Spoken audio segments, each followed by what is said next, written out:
incroyable.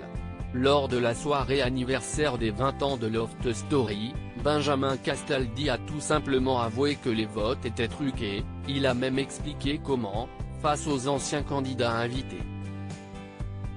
Si un candidat était bien placé, on pouvait arrêter les votes un peu avant.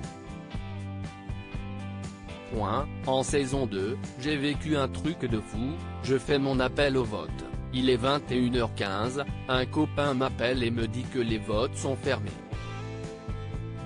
En fait, comme on voulait absolument sauver un candidat, on a fermé les votes, la candidate a été sauvée, et CIST passait très bien à l'époque. Ça n'a pas du tout été ébruité, a-t-il confié.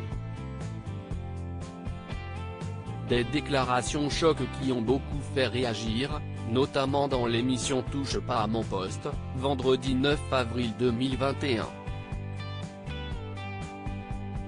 Il faut expliquer quand même que dans le règlement, il n'était pas spécifié à quelle heure on ouvrait les votes, et à quelle heure on les fermait. Donc en gros, on pouvait faire ce qu'on voulait. On n'était pas hors la loi, s'est donc défendu Benjamin Castaldi. L'animateur a tout de même reconnu des tours de passe-passe, j'ai compris par la suite que c'était la seule latitude qu'avait la production, et je suppose la chaîne, pour faire passer celui qu'on voulait faire passer. D'après l'ex-mari de Flavie Flament, dans le métier ça se savait.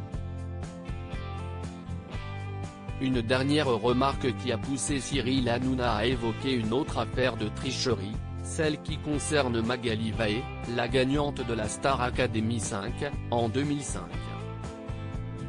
À cette époque, il n'était toutefois pas question pour la production de trafiquer les votes du public mais plutôt de l'influencer à faire éliminer la chanteuse.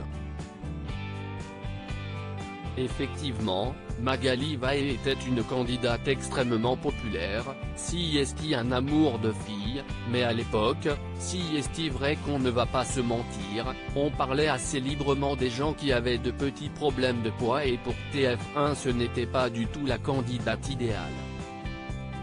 Il ne voulait pas et chaque semaine, il faisait tout pour qu'elle soit éliminée, des magnétos à charge, etc. A encore balancé Benjamin Castaldi. Des efforts vains puisque Magali Vahe a bel et bien remporté son édition de la Star AC et le million d'euros qui allait avec sa victoire.